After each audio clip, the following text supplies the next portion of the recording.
Hello? Mr. Joyce. Can you see me? Yes. Can you see me? Are you trying to be funny? Pardon? I've had 15 eye operations. What do you think? I apologize. I only meant. Have you actually read Finnegan's Wake? Well, I've started it, of course, but it's really the most. You started it? Oh, yes, I can quote it. River run past Adam and Eve's, from swerve of shore to bend of bay. Beautiful, just beautiful. Past Eve and Adam's. Pardon? You said river run past Adam and Eve's. It's river run past Eve and Adam. Of course. How could I forget? Even Adam's. Adam and Eve's. That doesn't even make sense. Do you like the part where I describe Jack rolling down the hill? Stick Jack, whack Jack, back bumbling, tumbling down, round and round. Hmm. Really? Of course. Well, it must be in an edition I don't know about. Hmm? You haven't read it, have you? Pardon? Finnegan's Wake. You haven't read it. I look forward to it.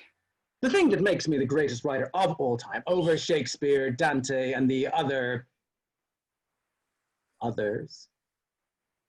is that, of course, unlike them, everything I have ever published is a masterpiece. Well, now if we could just go back to Ulysses a moment. What do you mean, well? That sounded like you were doubtful. You're hardly in a position to judge when you've yet to read Finnegan's Wake. I can assure you, it is unique. Not one piece of work that is anything less than a masterpiece. Who can say that, huh? Well, there was your play, Exiles. So are you... Oh, you're right. Pardon? I said you're right. About Exiles. It's a stain on my record. Thomas Stokes, my rocky gun rocker it dove. My Stokes, my rocky gun rocker it dove. My Stokes, my rocky gun rocker it dove. It's my napping vocal at places like you. Tanyada to Steve gun rocker it dove. Tanyada to Steve gun rocker it dove. Tanyada to Steve gun rocker it dove. It's the rocky ship over a concrete creek. Fiorua had mentioned that he wasn't sure about his Wi-Fi connection or how his daughter would behave during the show. So I think we took those two liabilities in our stride, and the investment was worth it. Thanks. Thank you. And as always with Joyce, there's an undertone of dirt. So it's about bidding adieu to your virginity, actually. But what a melody, though, for such a moment. Bid adieu, adieu, adieu. Bid adieu to girlish days. Our beloved has come to thee and wooed by girlish ways.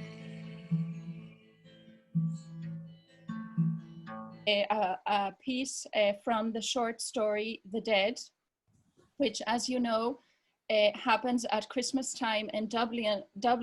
Gabriel and Greta Conroy arrive at this party, and Gabriel has a speech to make. And as I had at the start of this show, when you have a performance to do, you're hoping that everything goes your way, that there are no technical glitches, and that somehow everything works out for you that night or that day or that afternoon of the show.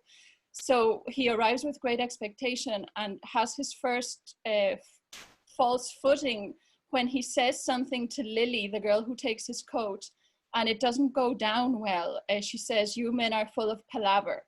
So it's kind of a dusty note on an evening that should be brilliant for him. Then he has another encounter with a woman which doesn't go his way. She accuses him of being a West Briton for writing for a certain newspaper. And then he carves the goose, and then he delivers his speech, which is well received. And then as the evening winds down and some guests start to depart and they're waiting for their cab, he starts to focus into his wife, Greta. He just catches her at different moments throughout the party and observes her in a different light. That evening, they're away from their children. Their children are at home with a babysitter, and they're going to spend the night in the Gresham. And as they get into the cab and trot along with the horses, he's thinking of moments of intimacy that he has had with Greta. And they're heading to a hotel, and he can't wait to be with her. He wants to be alone with her. And they get to the bedroom, led by the hotel night porter, who's carrying a candle with dripping wax. And he notices that Greta seems very tired, and he asks her, "Greta, what are you thinking?" And I'll hand you over to Greta.